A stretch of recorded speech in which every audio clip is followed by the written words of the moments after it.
to me is unconscionable. Just the fact that a reform like that can be shot down without even having a chance speaks to the values that the leadership of that union has.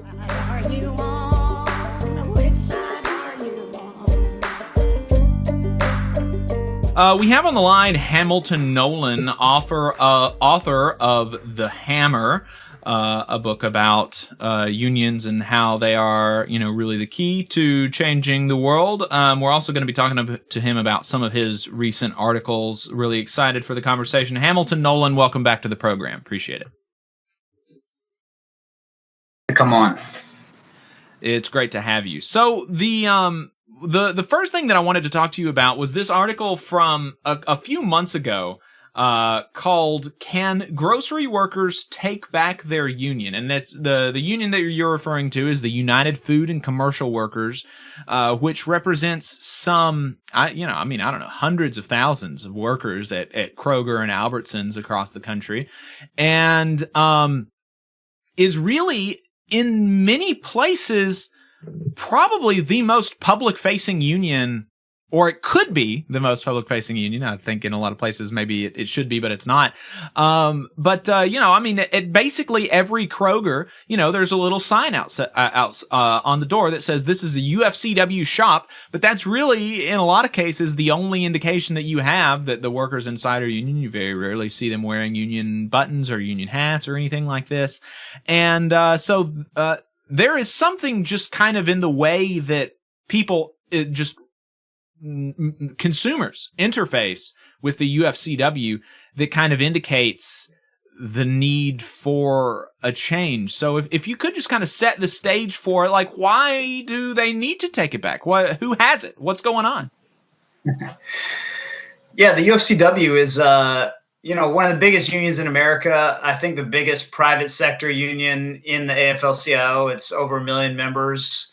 As you said, grocery industry is their bread and butter, but they cover a lot of industries, healthcare and meat packing and cannabis and many, many others.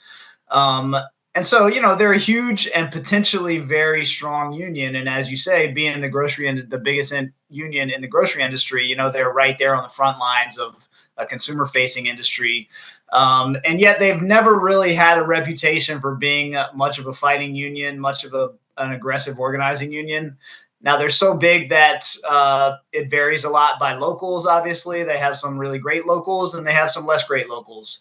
But, you think of when you think of sort of democratic reform movements inside of big unions, a lot of people think of the Teamsters with TDU, and they think of UAW with UAWD and getting Sean Fain elected, And there is a movement inside UFCW to try to make UFCW the next union like that, to have its own democratic reform movement. The reform is being led by UFCW Local 3000, which is the biggest local in UFCW, 50,000 member local based in Seattle.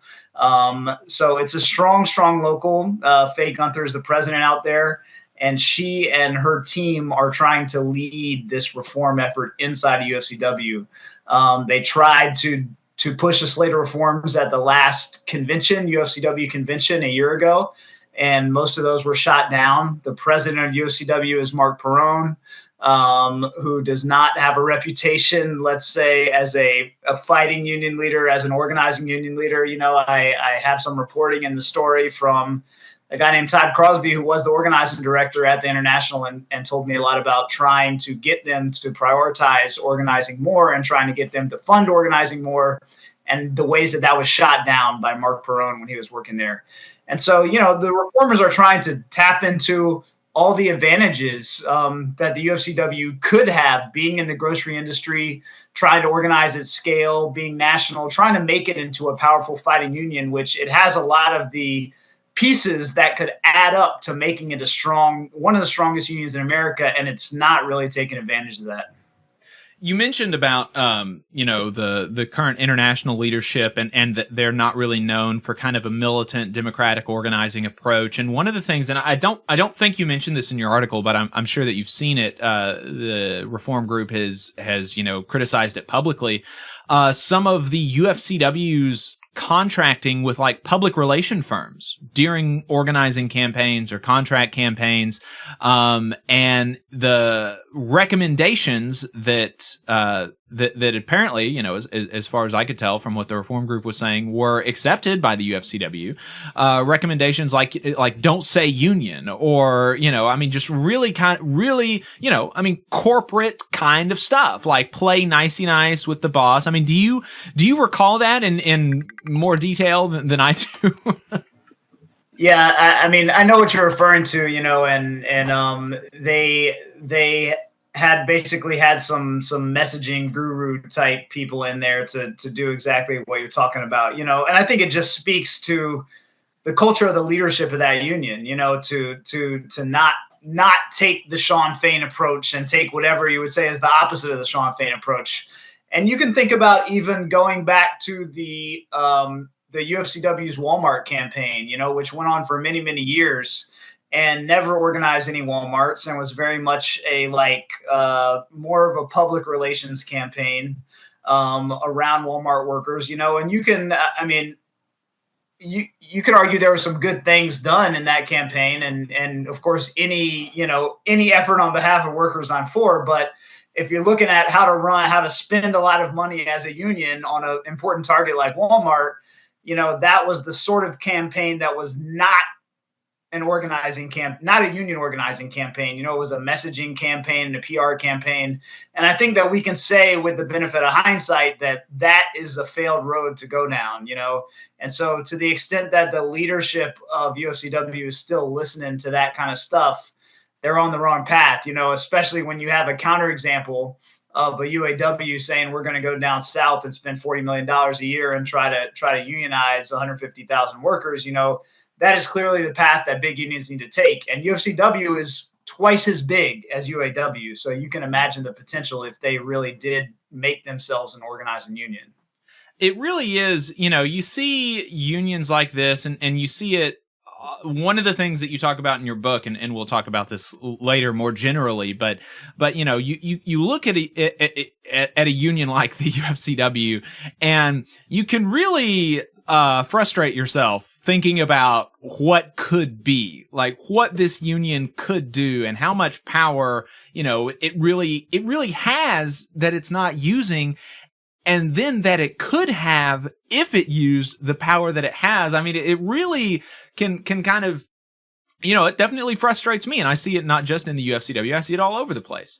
And so, you know, but I tend to be not, I tend to be very, very, very hesitant to like impugn the motives of like people like a Mark Perrone or you know, other leadership of the unions. You know, I mean, if they were, you know, and the reason that I'm hesitant about that is because it's like, you know, look, I mean, if they were really like these they hated working people and they just wanted to like milk, you know, profits from them and all this kind of stuff, they would just work for management. They would, you know, and they would be great working for management because they could be the people who kind of turned around and like, look, I used to be a union guy and look, now I can tell you how bad it is, right? I mean, they could make more money and have potentially more power, maybe doing something else. And so there's a reason that they stay there and that they have the tactics that they do. But it's just very, you know, how do you see their justifications of, you know, of the tactics that they have right now and the reasons that they say they're not going down these more kind of militant organizing type of campaigns? Yeah, I mean, I can't speak to Mark Perrone's personal motives because he wouldn't give me an interview, even though I wrote two of these stories, and he wouldn't speak to me for either one. So, you know, look, I judge people by their actions. You know, if you are the president of a union with 1 million members, you have a good deal of responsibility for what the union does. You know, I mean, and I'm comfortable judging people according to their actions. I don't need to read anybody's minds.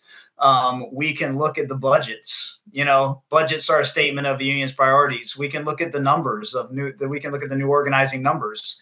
And we can look at the salaries. You know, one of the reforms that the reformers were trying to push at the convention was to limit officer salaries in UFCW to $250,000 a year, which is a fairly modest reform to me. When you consider the fact that a lot of these members are grocery store workers making, $30,000 a year and stuff like that.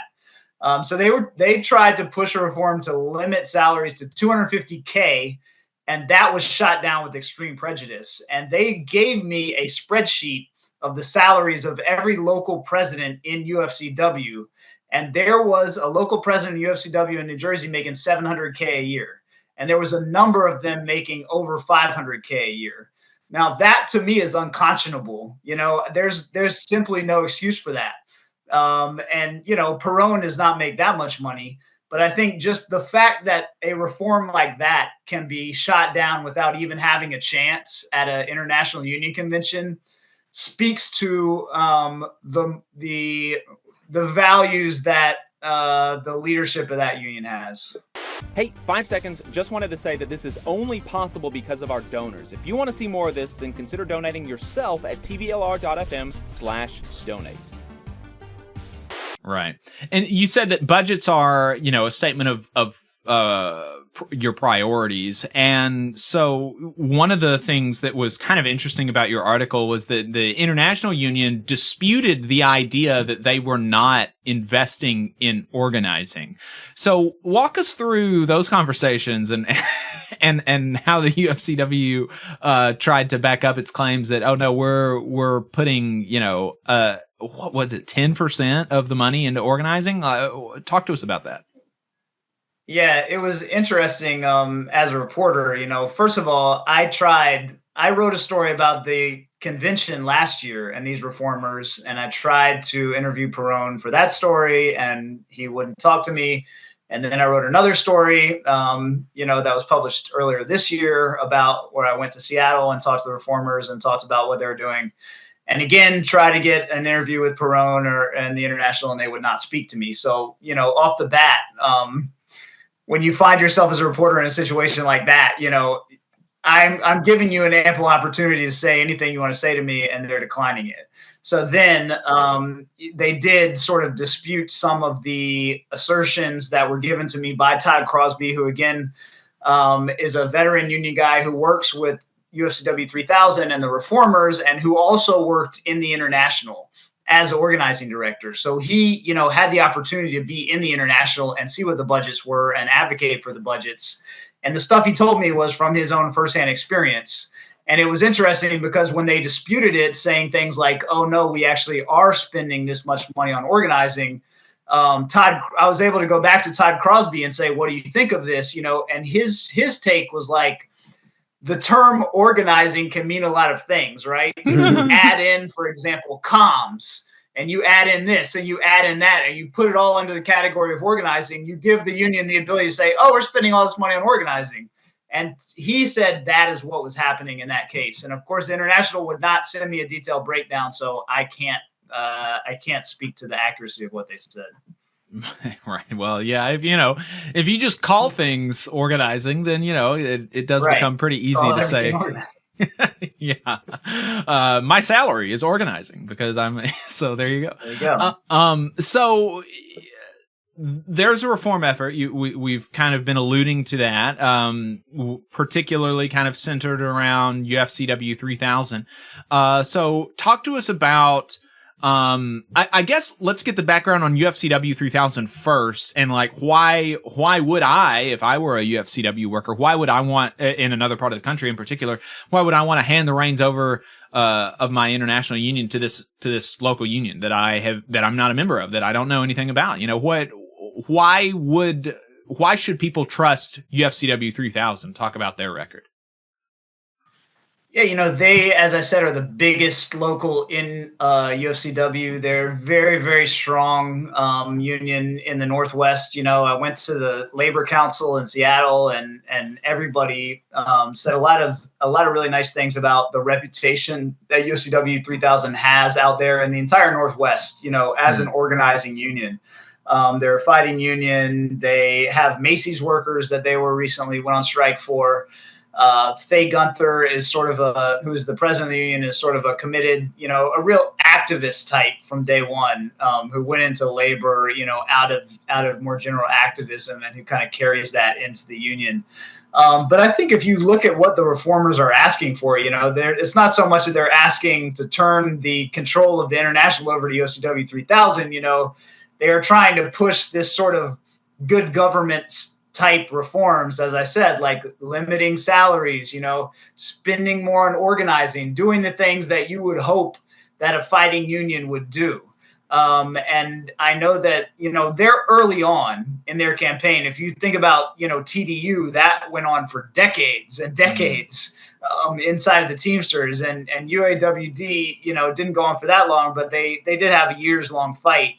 And so I would say they're at the very early stages inside of UFCW.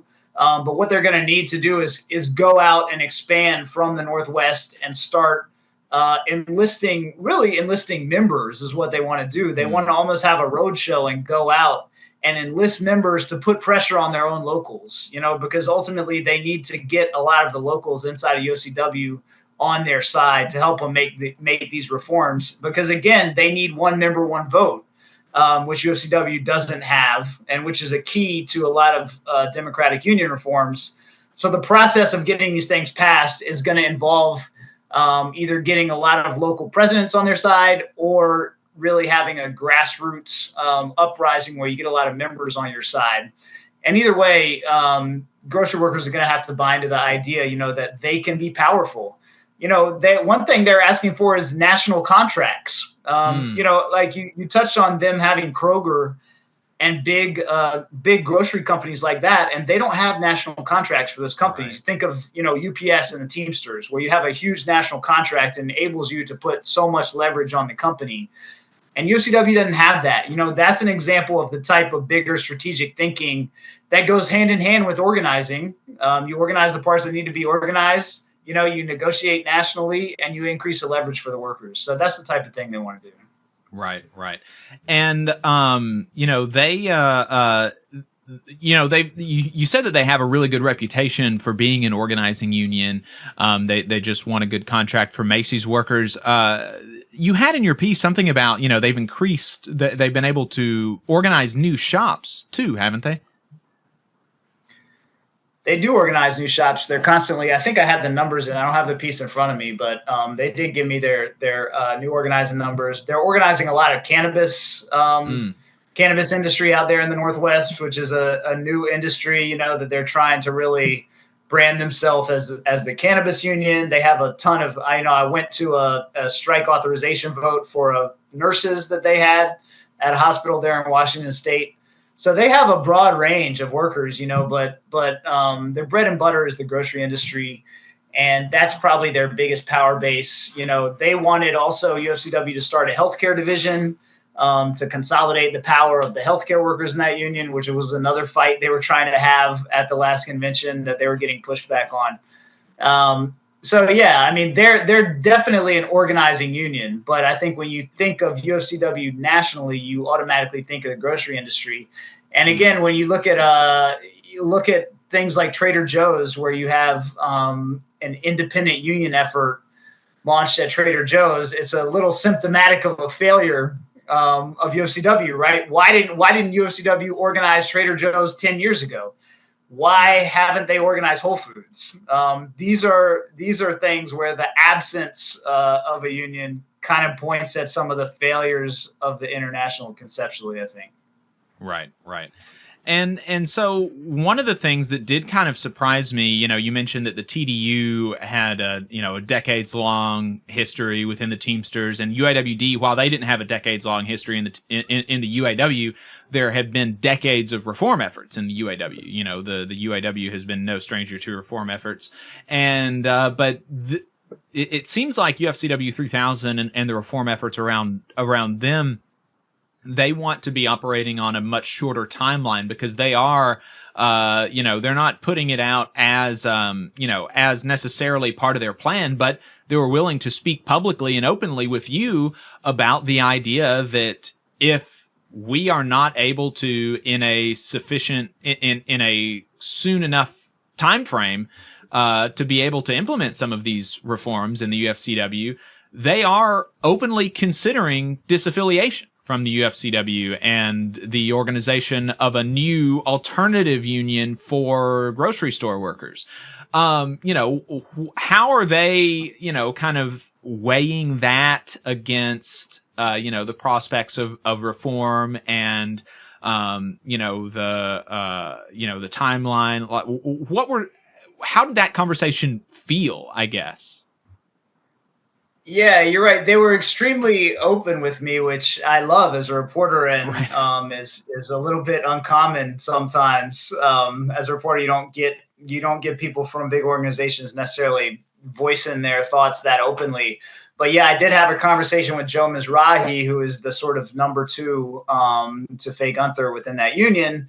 And he was really talking about, look, if this reform stuff doesn't work, or if it becomes clear that it's not going to be possible, one thing we could do as sort of a nuclear option is like, yeah, we're the biggest local and we could disaffiliate from UFCW. And he said, they send so much money to the international, they send a lot of per caps into the international. And he was like, we could just go out on our own and we could hire something like 80 organizers with the money that we are sending to the international, so that would be a way for them to just take their money and do what they want. If they came to the conclusion that reform is not possible. Now, that's not a plan I think that is imminent, but it does go to show that they're, and look, it's reasonable. Anybody that's in a union that they think is bad or is not doing what needs to be done is probably weighing those kind of options in their mind, because if you send that much money into an organization that is sitting on it and not doing what they want to do, and look, 80 union organizers can do a lot of organizing. 80 union organizers could start unionizing Whole Foods and things like that and open the door into Amazon. So that's a lot of manpower that you have to think seriously about. And hopefully that's a point of leverage for them with the international also. Right.